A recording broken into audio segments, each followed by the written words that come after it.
जल्द से जल्दी आने वाला प्रभु यीशु मसीह की अति पवित्र नाम में सब पवित्र लोगों को मसीह देता हूँ। प्रभु की बड़ी दया है प्रियो, और भी एक दिन प्रभु ने हमारे आयु में जोड़ दिया। बोलने का मतलब अनंत काल की तैयारी के लिए प्रभु ने हमको अवसर दिया। हमको मिला हुआ समय कितना बहुमूल्य है। बहुत बार लोग इसको नहीं समझता।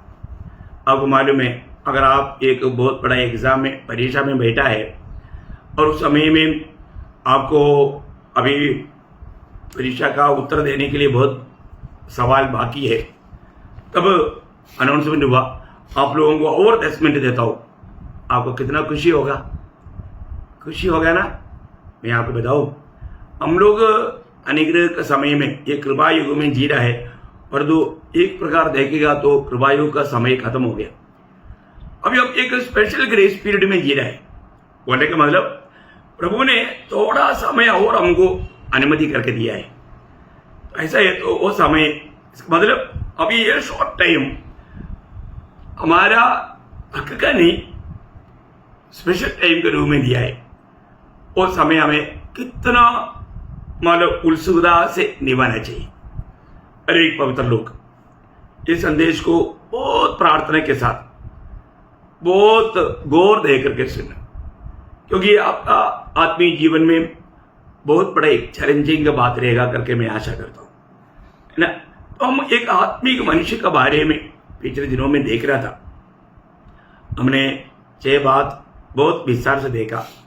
आज 7वां बात को देख रहे हैं।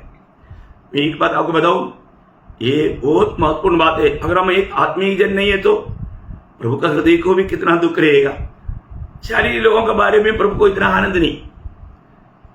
आत्मिक जन जो कि प्रभु उनको प्रभु का महिमा के लिए इस्तेमाल कर सकता, तो उसका बात पर आज एक छोटा सा बात मैं आपको उसके लिए मतलब पढ़कर बताना चाहता हूँ। इफिसियों के पत्री 5 अध्याय उसका 15 से 17 वचन। इसलिए ध्यान से देखो, कैसी चाल चलते हो, निर्बुद्धि के समान नहीं पर बुद्धिमानों के समान चलो। अवसर को बहुमूल्य समझो, क्योंकि दिन बुरे हैं। इस कारण निर्बुद्धि न हो, पर ध्यान से समझो कि प्रभु की इच्छा क्या है। देखिए, एक आत्मिक जन अपने को मिला हुआ ये समय को कैसा इस्तेमाल करना चाहिए, है ना। बहुत बड़ी बात है प्रिय। उसका 15 वचन और एक बार पढ़ेंगे। इसलिए ध्यान से देखो कि कैसी चाल चलते हो। कैसा चाल चलता है वो बात को ध्यान से देखो। है हमारा चाल कैसा है? चाल बोलेगा तो हमारा जिंदगी में कैसा जीता है, ध्यान से देखो। अपने जीवन में अपना जीवन प्रभु का दृष्टि में मैं कैसा है, प्रभु का दिल को आनंदित करने वाला एक जीवन में बिताता है कि नहीं, ध्यान से देखो। है आज बहुत लोग अपने जीवन की ओर ध्यान से नहीं देखता। कई लोगों का दूसरे के जीवन को देखता है, पर तो अपने खुद के जीवन को नहीं देखता। मैं आपको बताना चाहता हूं प्रियो, हमें एक सच्चा आत्मीय जन अपने जीवन को हमेशा परखेगा। मेरे जीवन में आज मेरा जिंदगी में कैसा बिताता है ये बात को, क्योंकि हर एक लोग इस विषय में अगर ध्यान नहीं देगा तो ध्यान से देखना है आज मेरा जीवन कैसा है। वापस पढ़ना 15 वचन। इसलिए ध्यान से देखो कि कैसी चाल चलते हो। कैसा चाल चलता है, हम कैसे चाल चलना चाहिए? बाइबल कहता है हम प्रेम से चलना चाहिए, हम सुसमाचार का योग्य चाल चलना चाहिए, हम परमेश्वर का योग्य चाल चलना चाहिए। मतलब हमारा चाल आज कैसा है? क्योंकि प्रभु में आया हुआ लोग ये दुनिया के लोगों से एकदम अलग लोग हैं। उनका जीवन, उनका चाल दूसरों के लिए एक बहुत बड़ा ज्योति है। उन लोग हमारे जीवन को देख करके प्रभु को जानना चाहिए, प्रभु के निकट आना चाहिए। ये दुनिया के लोगों के जैसा हमारा चाल नहीं। उनका हर एक बातों में, हर एक व्यवहार में बहुत फर्क दिखना चाहिए। आज प्रियो, आज हमारा जीवन कैसा है, हमारा चाल कैसा है, सुसमाचार का योग्य चाल है क्या? है ना, हम लोग आर्मी में बहुत स्ट्रिक्ट इंस्ट्रक्शन है, ये भी हम कहीं बाहर भी जाता है तो हम कैसे चलना चाहिए एकदम अपने आपको मालूम है ना।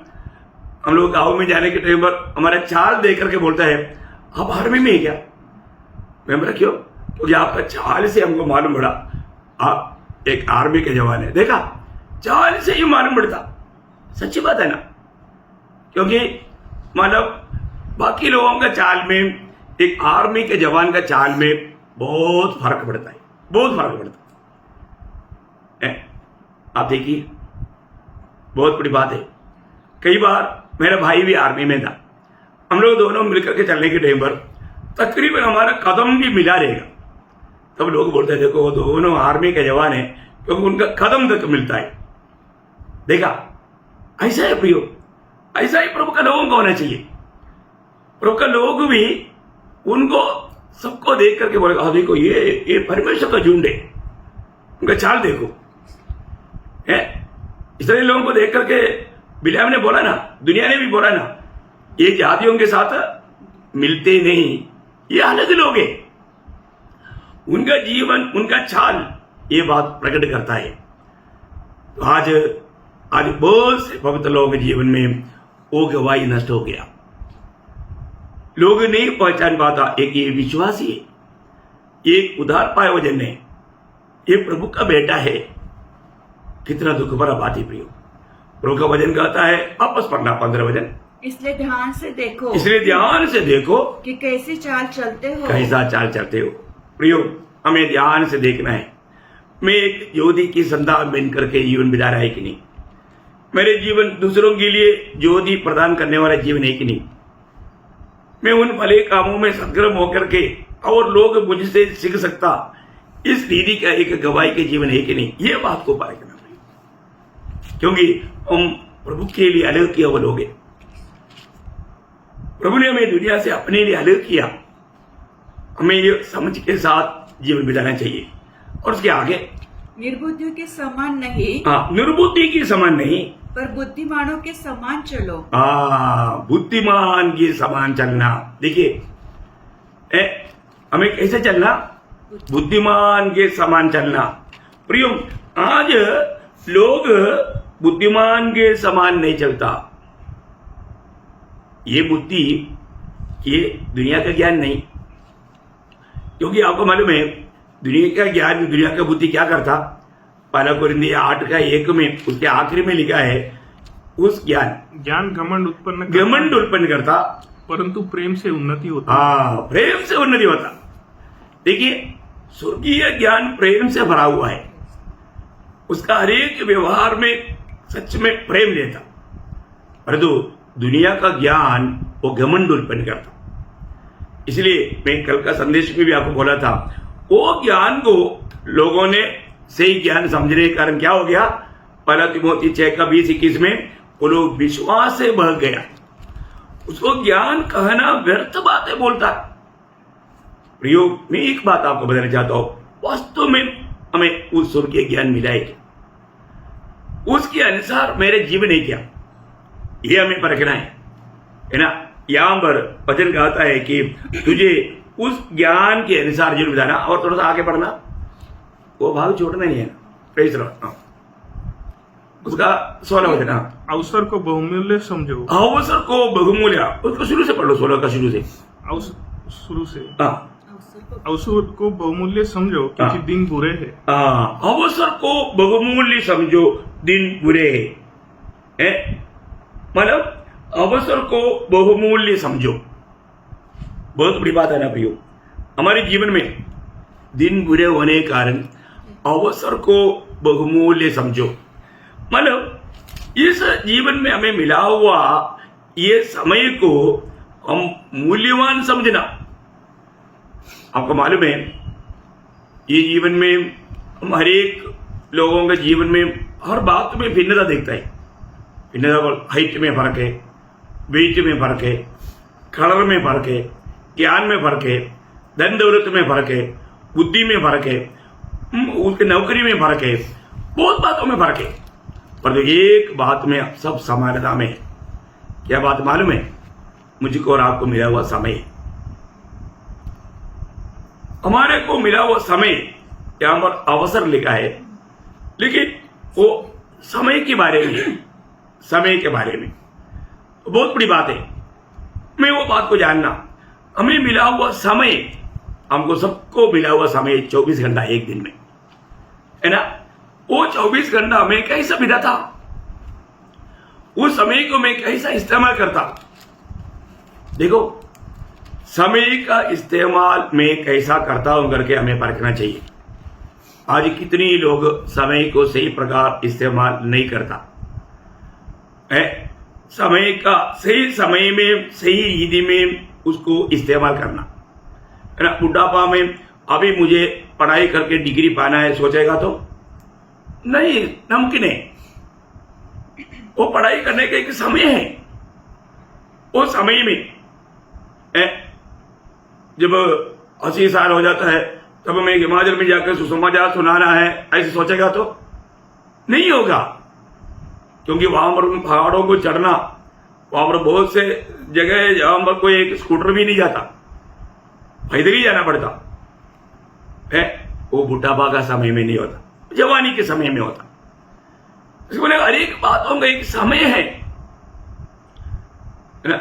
मानो एक्लेशियस में लिखा है कि हर बात के लिए एक समय है, सबके लिए समय है प्रियो, हर बात के लिए समय है।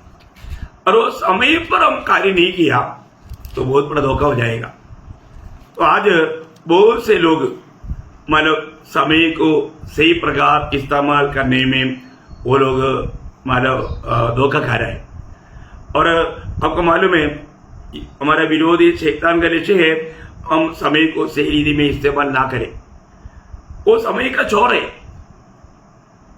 ना। समय पर समय का गौरव ना जान करके धोखा खाया हुआ कितने लोग हैं। आज कितनी प्रकार, आज वो वचन क्या बोलता, अभी का समय कैसा है?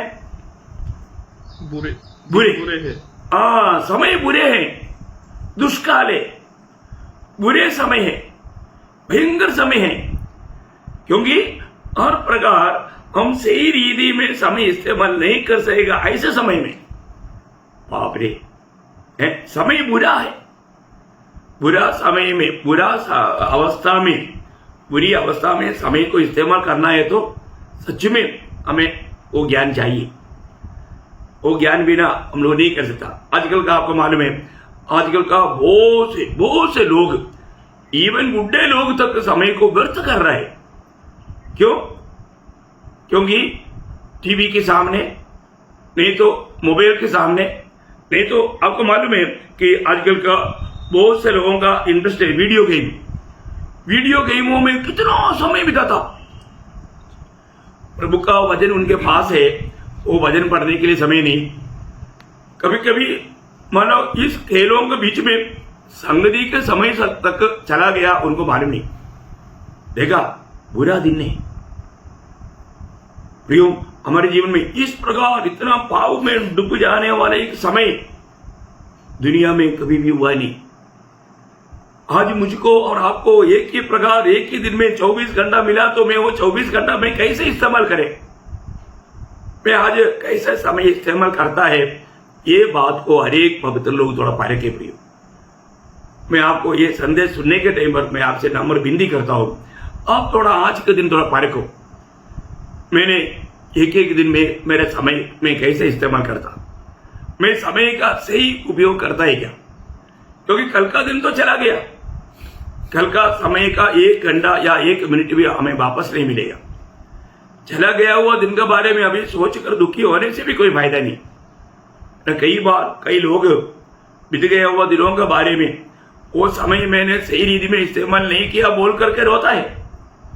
ऐसा रोने से क्या फायदा प्रियो? प्रभु का वचन में क्लियर लिखा ना, ये बुरा दिन है इसलिए समय को ठीक इस्तेमाल करो। क्या आपने कभी पढ़ा नहीं? क्या आपने कभी मंडली जीवन में कभी सुना नहीं? क्यों नहीं उस पर ध्यान किया? मैं आपको बोलता हूं, मेरा बहन जब चल रहा था वहां पर थोड़ा सावधान नहीं रहा, थोड़ा पाँव फिसल गया तो 8-9 महीना बिस्तरे पर देखो चलना मुश्किल हो गया। कितने लोगों के जीवन में ऐसी बात आ जाता है प्रियो। हमें ये बात को जानना, हम समय में सावधान रहना, बहुत मानो कैसे चलना, उसका वो 15 वचन वापस होगा पढ़ना। इसलिए ध्यान से देखो, ध्यान से देखना। देखो ध्यान नहीं होने के कारण धोखा हो जाता। ध्यान से देखना, हमारे जीवन का ये समय को भी हम कैसे इस्तेमाल करता है उसको थोड़ा ध्यान से देखो।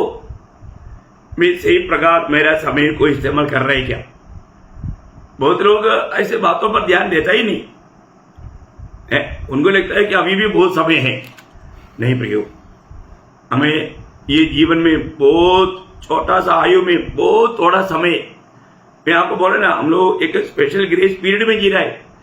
ये समय में पवित्र लोग पूरा उत्साह के साथ आनंददा की पूरा तैयारी करना चाहिए, और वो नहीं किया तो हमारे लिए सबसे बड़ा धोखा हो जाएगा। तो यहां पर प्रभु का दास कहता है कि ये बुरा दिन है, इसलिए हम लोग समय को नष्ट ना करें। आज हमारा समय हम किस रीति में इस्तेमाल करता। कई लोगों का पारिवारिक जीवन टूट जाने का मेन कारण उन्होंने समय ठीक से इस्तेमाल करना नहीं चाहा है।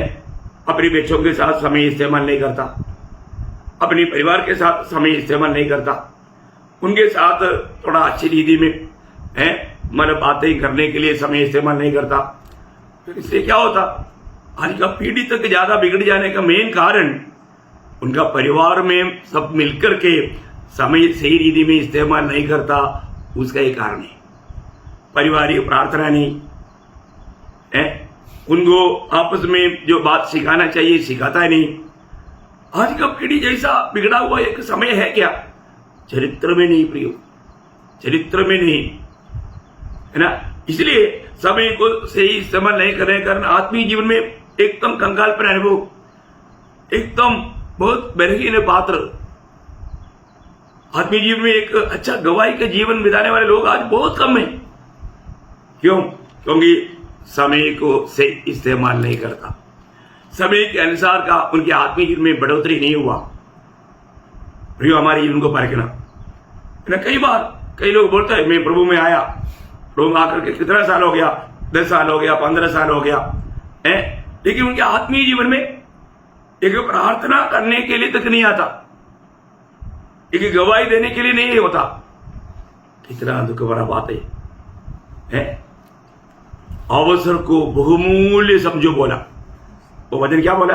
अवसर को बहुमूल्य समझो, अवसर को बहुमूल्य समझो, क्योंकि दिन बुरे हैं। क्योंकि दिन बुरे हैं। अवसर को बहुमूल्य समझो।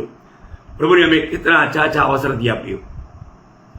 कितने लोगों को सुसमाचार देने के लिए प्रभु ने हमें अवसर दिया, कितने लोगों के लिए प्रार्थना करने के लिए प्रभु ने हमें अवसर दिया, कितने लोगों को मदद करने के लिए प्रभु ने हमें अवसर दिया। क्या हमने किया? हम सही प्रकार अवसर को इस्तेमाल किया? अपने आप को परखना प्रियो। हमें किसी को न्याय करने के लिए मैं नहीं, सच में मैं एक आत्मिक जन है तो मेरा समय का महत्व जान करके उसको सही प्रकार इस्तेमाल करने वाला होना चाहिए। आखिर में पौलुस वहां पर क्या बोलता है, आखिरी 17 वचन, इस कारण निर्बुद्धि न हो, इस कारण निर्बुद्धि ना हो, पर ध्यान से समझो कि प्रभु की इच्छा क्या है। देखा, ध्यान से समझो कि प्रभु की इच्छा क्या है।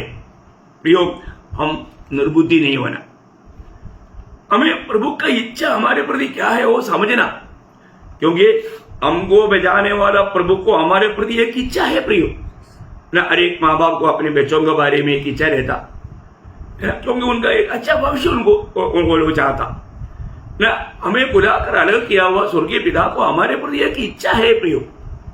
वो इच्छा मालूम करते बिना जीवन बिताना कितना बड़ा धोखा की बात है। इसलिए बहुत लोग संतुष्ट नहीं, उनके जीवन में आनंद नहीं, क्योंकि उन्होंने प्रभु की इच्छा अपने प्रति क्या है वो बात को मालूम नहीं किया। उनको जो अच्छा लगा वो अपनी इच्छा के अनुसार चल रहा है। अभी आपको मालूम है, नीति वचन 14:12 में लिखा है, कभी एक मार्ग इंसान को अच्छा देख पड़ेगा, उसका अंत में मृत्यु मिलेगा, नाश है वो। प्रयोग हमें अपनी इच्छा के अनुसार अपनी मनमानी की राहों पर चलने के लिए प्रभु अनुमति नहीं देता। अभी हमारा कर्तव्य हमें प्रभु की इच्छा मालूम करना है। कैसे मालूम करेगा? मैं कई लोगों को ये भी नहीं मालूम मुझे प्रभु की इच्छा मालूम होने के लिए क्या करना चाहिए है। प्रभु की इच्छा प्रभु ने बाइबल में प्रकट करके दिया ना। ये वचन में प्रभु ने हमारे प्रति इच्छा प्रभु ने प्रकट करके दिया है। उसके लिए आपको कई परेशान होने की जरूरत नहीं। हाँ, वचन पढ़कर देखिए।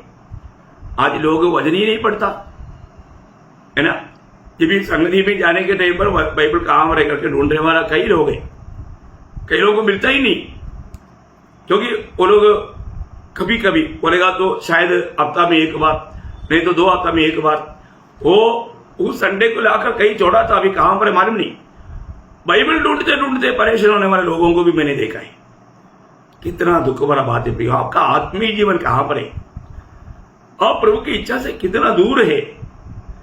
क्योंकि रोज हमें प्रभु का वचन पढ़ करके जान करके हमें प्रभु की इच्छा में बना रहना हमारा कर्तव्य है, क्योंकि वचन में लिखा है। हर बात में हमें कैसे करना। अभी चोरी करने का मौका आ गया, प्रभु मैं चोरी करूंगा करके प्रभु को पूछने का जरूरत है क्या?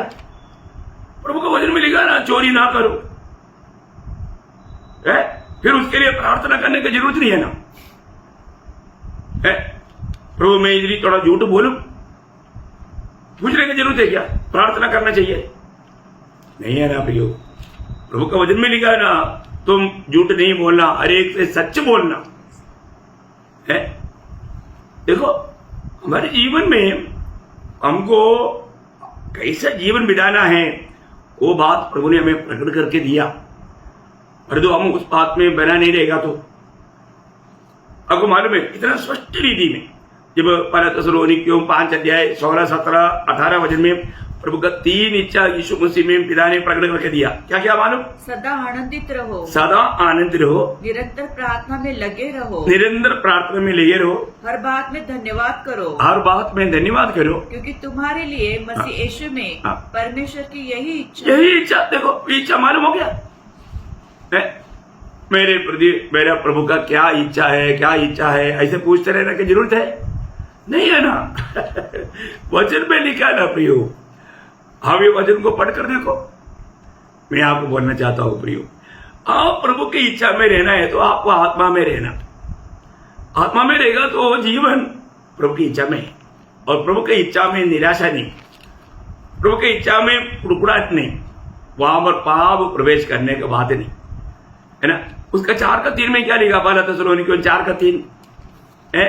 प्रभु की इच्छा क्या है? क्योंकि परमेश्वर की इच्छा यह है हाँ। कि तुम पवित्र बनो। देखा, तुम पवित्र बनो। देखिए तुझे पवित्र जीवन बिताना परमेश्वर की इच्छा है। तो हमारे लिए प्रभु की इच्छा क्या है ये मालूम नहीं करेगा तो है कितना दुख की बात है प्रियो है। प्रियो हमें अपने आप को मानव बुद्धिमान ज्ञानी समझना बहुत बड़ा धोखा हो जाएगा। हमें इस बात को परखना है। मुझे आज मैं प्रभु का कभी कभी ऐसा भी विषय आता है। अभी जैसे आज नौजवान लोग हैं, नौजवान लोग आजकल क्या करता? लव मैरिज है। कोई ना कोई लड़की से, विश्वासी लड़का एक अविश्वासी लड़की से प्यार किया, फिर जाकर के प्रभु मैं उसको शादी करूं, पूछने की जरूरत है क्या? नहीं है ना प्रियो, पूछने का जरूरत ही नहीं है ना, क्योंकि विश्वासी को अविश्वासी के साथ क्या नाता? कुछ नाता नहीं, ऐसे एक संबंध है ही नहीं है ना। देखो लोग कितना कुटिल है। आपको ये बात को जानना प्रियो, प्रभु का वचन अगर हम छोड़ दिया, प्रभु हमें छोड़ देता, ये बात कभी नहीं भूलना।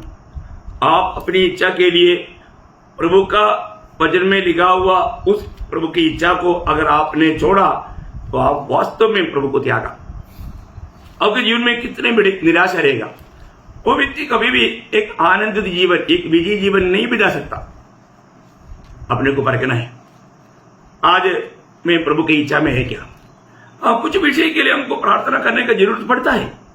जैसे एक ही विश्वासी, उसको 2-3 विश्वासियों का आलोचना है, शादी के बाद पर बोल रहा है, तब वो प्रभु को पूछेगा, प्रभु इसमें मेरे लिए आपने नियुक्त किया हुआ कौन है, मुझे वो बात को प्रकट कर। प्रभु जरूर आपको अगुवाई करेगा। वो विषय में प्रार्थना करना बहुत अच्छी बात है। अगर आपको समझ में नहीं आया और एक मार्ग है, आप प्रभु का दास को पूछना, जो प्रभु ने मंडली के अगुवा रखा है उनको पूछेगा तो वो बराबर आपको अगुवाई करेगा। धोखा देने वाले लोग दुनिया में है, और जो प्रभु का मंडली के लोग, प्रभु का मंडली के अगुवा, प्रभु का नियुक्त किया हुआ रहता, वो आपको बराबर अगुवाई करेगा। इसका मतलब मैं बोलने का अर्थ, प्रभु का इच्छा जानने का सबसे उत्तम मार्ग प्रभु का भजन है। कुछ कुछ बातों में वचन में वो बात नहीं बताया, ऐसे कुछ बात आ गया तो हम प्रार्थना करना, नहीं तो प्रभु के दासों से पूछना। प्रियो, एक बात जानना, इस जीवन में हम और लोगों के ऐसा जीवन ना बिताए। एक सच्चा आत्मिक जन हम लोग होकर के जीना चाहता है तो हम प्रभु का सत्य वचन में बना रहना चाहिए, प्रभु की इच्छा के अंदर बना रहना चाहिए। प्रियो, हम लोग आया हुआ ये समय कितना भयानक समय है, ये बात को कभी नहीं भूलना, कभी नहीं भूलना। वो वचन को वापस एक बार मैं पढ़ाना चाहूंगा, एफेसियों 5 अध्याय उसका 15 से 17 वचन। इसलिए ध्यान से देखो कि कैसे चाल चलते हो। हाँ प्रियो, हमारे जीवन को परखना, मैं आज कैसे चाल चलता है, आज प्रभु का दृष्टि में मेरा जीवन कैसा है, ध्यान से समझना। प्रियो, थोड़ा भी अगर आप ध्यान नहीं देगा या केयरलेस हो जाएगा, वहां पर आपको बहुत धोखा हो जाएगा। हर बात में आपका चुनौती में आप धोखा भी खा सकता है। इसलिए हमें ध्यान से देखना है, मैं सही बात को चुन रहा है कि नहीं। ध्यान से देखो, निर्बुद्धि के समान नहीं, हाँ, पर बुद्धिमानों के समान चलो। देखा, बुद्धिमानों की समान चलो। बुद्धिमान कौन है आपको मालूम है? परमेश्वर की भय मानने वाला बुद्धिमान है। नीति वचन 1 अध्याय का 7 वचन में वो बात लिखा है, बुद्धि का आरंभ प्रभु का भय मानना है। तो बहुत बड़ी बात है। तो अगर आप प्रभु का भय मानता है तो वो एक ज्ञान का शुरुआत है, बुद्धि का शुरुआत है। इसलिए आप रखो, मेरे जीवन में मैं सही प्रकार एक सच्चा ज्ञान है कि नहीं, तो मेरे जीवन है क्या। और आगे, अवसर को बहुमूल्य समझो। देखा, अवसर को बहुमूल्य समझो, क्योंकि दिन बुरे हैं। क्योंकि दिन बुरे हैं। अवसर को बहुमूल्य समझो, है ना। समय सही रीति में इस्तेमाल करना, समय का महत्व जान करके इस्तेमाल करना। अभी तक का हमारे जीवन में मैंने समय को सही प्रकार इस्तेमाल किया है कि नहीं, ये बात को जरूर परखना, जरूर परखना, क्योंकि दिन बुरे हैं। हमें एक सच्चा प्रभु का इच्छा जान करके उस पर चलने के लिए ना होने देने वाला एक समय है। इसलिए समय को, कई लोग बोलता है हमको संगति में आने का हमारा इच्छा है लेकिन समय नहीं। देखा, समय को दोष देता, प्रभु को उपस्थिति में आने की इच्छा है, समय नहीं। फिर बाइबल पढ़ने की इच्छा है परंतु समय नहीं, प्रार्थना करने की इच्छा है परंतु समय नहीं। ये सब धोखा है प्रियो। आपको समय कैसा इस्तेमाल करना है, किस बात को पहला प्रायोरिटी देना चाहिए, वो बात को आपने नहीं समझा। उस आनंददा का दर्शन में जीवन बिताना प्रियो, है ना। ये दुनिया का कोई भी कार्य सब व्यर्थ है प्रियो, और जो प्रभु के लिए किया वही हमारे लिए आनंद काल के लिए लाभ है। आगे पढ़ना। इस कारण निर्बुद्धि न हो, पर ध्यान से समझो कि प्रभु की इच्छा क्या है। इसलिए ध्यान से समझो प्रभु की इच्छा क्या है, नहीं तो हम निर्बुद्धि है, मूर्ख हो जाएगा। प्रभु ये नहीं चाहता कि हम इस पीढ़ी में मूर्ख बनकर जीवन बिताए, है। ध्यान से समझना प्रियो, प्रभु की इच्छा मेरे प्रति क्या है। हमको बचाने वाला, हमको ये दुनिया से अलग करने वाला, हमारा उद्धारकर्ता को हमारे प्रति एक बहुत बड़ा इच्छा है प्रियो। वो इच्छा जानकर उस इच्छा में बना रहना हर एक बुलाहट पाया हुआ, हर एक उद्धार पाया हुआ, हर एक पवित्र लोगों का कर्तव्य है। आज हमें ये बात को परखना है। मेरे जीवन में मैं सचमुच में मतलब बहुत ध्यान से जीवन बिताता है क्या, है? मेरा समय को मैं सही इस्तेमाल करता है क्या, है? मैं प्रभु का इच्छा जान करके उस इच्छा में बना रहकर जीवन बिताने में मैं उत्साही है क्या। ये 3 बात कम से कम आप सोचो, है? उस स्वर्गीय ज्ञान पाया हुआ, स्वर्गीय बुलाहट पाया हुआ, प्रभु को पाया हुआ, प्रभु का जन ये दुनिया से कितना अलग रीति में जीवन बिताना चाहिए, है ना। इसलिए हमें एक सच्चा ज्ञानी बनना, एक ज्ञान का श्रेष्ठता कल का क्लास में मैं आपको थोड़ा और गहराई में आपको बताना चाहता हूं। अब बहुत प्रार्थना के साथ रहना प्रियो, एक सही प्रकार एक आत्मीय जन बनकर के जीवन बिताना, या मैं पिता पा रहा है कि नहीं, या शास्त्री फरीसियों को प्रभु ने जैसे बुलाया, कपटी शास्त्री और फरीसियों, ऐसा प्रभु मेरा भक्ति देकर के बुलाएगा क्या, मैं क्या चाहता है प्रियो। हमारा जीवन को जानने वाला, परखने वाला वो प्रभु की दृष्टि में आज मेरे जीवन कैसा है, ये बात को परख कर जांच कर सही प्रकार प्रभु की इच्छा के अंदर बना रहकर जीवन बिताना बहुत बड़ी बात है। आज आप अगर दुखी है, निराशा है, इसका मतलब आप प्रभु की इच्छा के अंदर नहीं। प्रभु की इच्छा के अंदर बना रहने वाला कभी दुखी निराश नहीं रहेगा, हमेशा प्रभु में आनंद देगा। इसलिए एक सच्चा आनंदित जीवन, एक विजयी जीवन, एक फलदायक जीवन, एक पवित्र जीवन बिताने के लिए वचनों के द्वारा प्रभु आप सबको सहायता करे, प्रभु को महिमा मिले। आमीन।